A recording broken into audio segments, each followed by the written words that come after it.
जय श्री कृष्ण मित्रों, आजना आ पवित्र वीडियो में आपणे सांभळवा छीए कि श्रीमद भगवद गीता 11मो अध्याय, जेनुं नाम छे विश्वरूप दर्शन योग।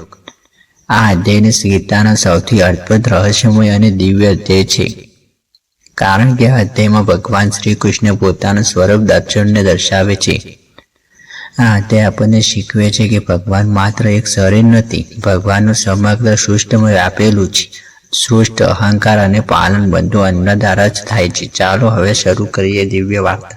कुरुक्षेत्रना युद्ध मैदान में अर्जुन उभो छे। भगवान श्री कृष्ण तेनी सारथी छे। अर्जुने अत्यार सुधी भगवान अनेक उपदेशो सांभळ्या छे, कर्मयोग, भक्ति योग, ज्ञान योग अने भगवान विष्णु विશે। पण हवे अर्जुनना मनमा एक प्रश्न उभो थाय छे। अर्जुन कहे छे, हे प्रभु, तमे कहो छो के आखी सृष्टिमां तमे व्यापेला छो, तमारुं स्वरूप आ समग्र जगत ने स्थिर छे। पण प्रभु, हूँ तमने एक स्वरूप जोवा मांगू छूं। जो तमने योग्य मानो तो तमे तमारुं स्वरूप दर्शन करावो। अर्जुन एक भक्त छे, शंकाशील नथी। ते भगवानने चकासी नथी मांगतो, परंतु भगवानने साचो अनुभव मांगे छे। भगवान श्री कृष्णनी कृपा। श्री कृष्ण अर्जुन तरफ करुणा भरी नजरे जुए छे। भगवान कहे छे, हे अर्जुन, आ विश्वरूपी सामान्य आंखोथी जोई शकाती नथी। मानवी आंखो दृष्टि सहन करी शकता नथी, एटले हूँ तमने दिव्य दृष्टि आपું છું। अने ते क्षणे भगवान श्री कृष्ण अर्जुनने दिव्य दृष्टि आपे छे। हवे जे दृश्य देखाय छे ते शब्दमां वर्णवी शकाय एवुं नथी। अर्जुन जुए छे के भगवान श्री कृष्ण एक नहीं, हजारों रूपोमां देखाय छे। हजारों आंखों, हजारों मोह, हजारों हाथ अने आभूषिक सर्जन, दिव्य प्रकाशनी झळहळाट आ समग्र पंडाळमां भगवानना शरीरमां समायेलुं छे। सूर्य, चंद्र, ताराओ बधुं ज भगवानना शरीरमां छे। भयानक अने दिव्य स्वरूप। अर्जुन आगळ जुए छे। भगवानना मोहमांथी भयानक अग्नि निकळे छे। अनंत युद्धमां भीष्म, द्रोण, कर्ण, दुर्योधन बधा भगवान मोहमां जई रह्या छे। समय बधाने गળી रह्यो छे। अर्जुन कंपी उठे छे। तेने समजाय छे के आ काळरूप छे।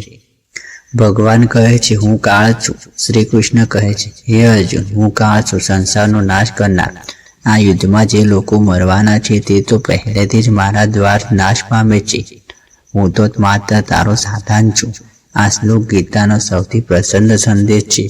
भगवान स्पष्ट करे छे कि जीवन अने मरण भगवानना हाथमां छे। अर्जुननो भय अने शरणनी गति। आ दृश्य जोईने अर्जुन भयभीत थई जाय छे। ते भगवान सामे हाथ जोड़ीने कहे छे, हे प्रभु, हूँ तमने ओळखी शक्यो नथी। अज्ञानमां जे तमने मित्र समजीने क्यारेक मजाक पण करी हशे, ए माटे मने क्षमा करो। अर्जुन संपूर्ण रीते भगवाननी शरणमां जाय छे।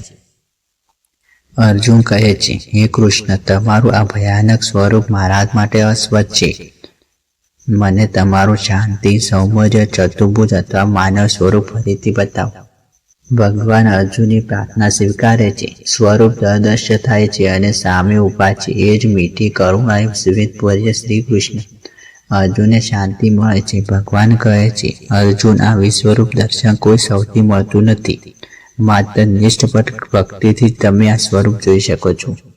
मित्रों, आजे आपणे सांभळ्युं श्रीमद भगवद गीतानो 11मो अध्याय, विश्वरूप दर्शन योग। आ अध्याय मात्र एक कथा नथी, परंतु जीवनमां साची दिशा बतावनो दिव्य संदेश छे।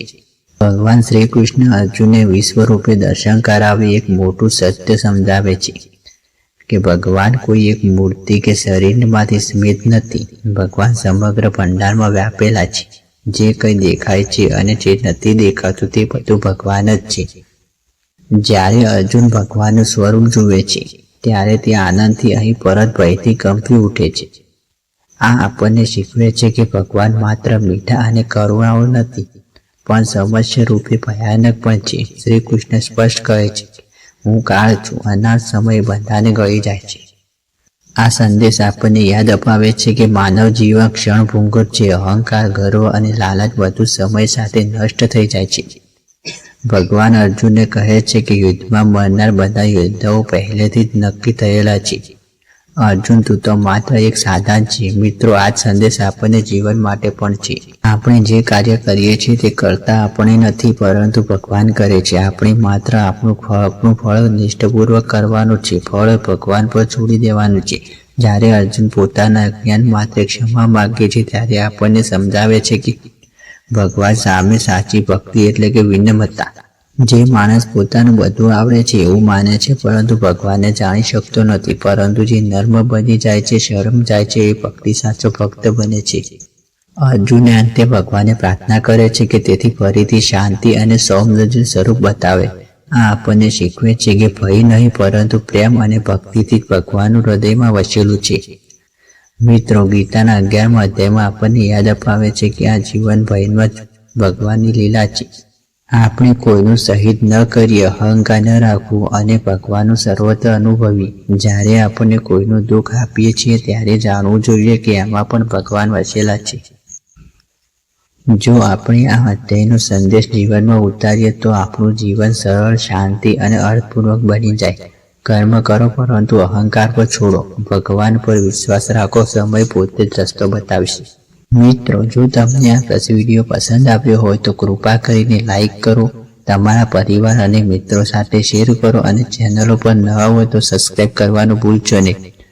આપનો એક લાઈક તમને આવા વધુ ધાર્મિક વિડીયો લાવવામાં પ્રેરણા આપે છે. અંતમાં ભગવાન શ્રી કૃષ્ણ ચરણોમાં પ્રાર્થના કરે છે તેમની ભક્તિ, જ્ઞાન અને કરુણા આપના સૌના જીવનમાં સૌંદર્ય રહે. જય શ્રી કૃષ્ણ.